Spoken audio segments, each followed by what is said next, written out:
ব্যভিচার জিনা ইসলামে অত্যন্ত বড় গুনাহ। আমাদের সমাজে এখন ভয়াবহ রূপ নিয়েছে পরকীয়া, ব্যভিচার, জিনা। এত পরিমাণ ব্যভিচার শুরু হয়েছে বলাই মুশকিল।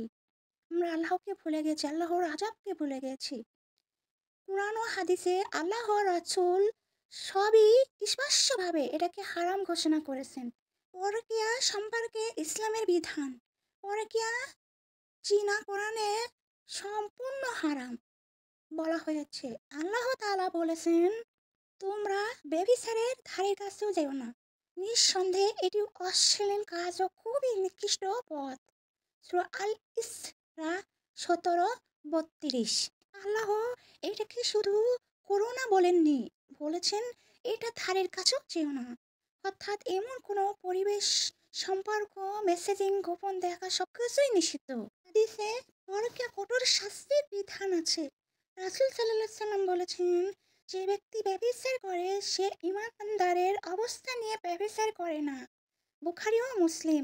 অর্থ, ব্যভিচারের সময় তার ঈমান খুব দুর্বল হয়ে যায়।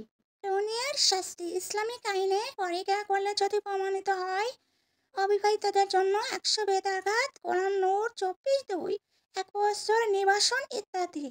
হাদিস, বিবাহিতদের জন্য রজম পাথর মেরে মৃত্যুদণ্ড। এটি হাদিস দ্বারা প্রমাণিত, সহিহ বুখারী। এগুলো কেবল ইসলামিক রাষ্ট্রে প্রমাণিত হলে প্রয়োগ হয়। মৃত্যুর পর পরকীয়ার শাস্তি আখিরাতের শাস্তি। রাসূল সাল্লাল্লাহু আলাইহি সাল্লাম মেরাজের রাতে কিছু গুনাহগারদের শাস্তি দেখেছেন।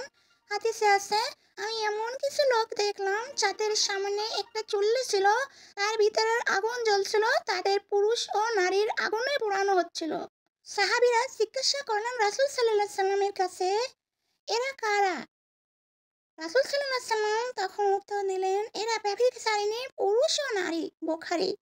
আখিরাতের শাস্তি, জাহান্নামের কঠিন আগুন, আগুনে পোড়ানো ও কষ্ট, চিরস্থায়ী লজ্জা। আমানত ও ঈমান দুর্বল হয়ে যাওয়া, কবরের আযাব। পরকীয়া পরিবার ধ্বংস করে, ইসলামের সতর্কতা। পরকীয়া হারাম হওয়ার কারণ, সংসার ভেঙে দেয়, বাচ্চারা অভিভাবকহীন হয়, সমাজে বিশৃঙ্খলার সৃষ্টি হয়, ঈমান নষ্ট হয়, আল্লাহর অভিশাপ নেমে আসে। যদি কেউ পরকীয়া করে থাকে, পাপ করে থাকে, কি করবে? ইসলাম সর্বদা তওবার দরজা খোলা রেখেছেন। সত্যিকারের তওবা করলে আর সে পথে না গেলে আল্লাহর ক্ষমা করেন। তওবা করা, আল্লাহর কাছে কাঁদা, সম্পূর্ণ খারাপ কাজ ছিন্ন করা, আগের কাজগুলো না করা, নামাজ প্রতিষ্ঠা করা, নিজেকে নিয়ন্ত্রণ করা।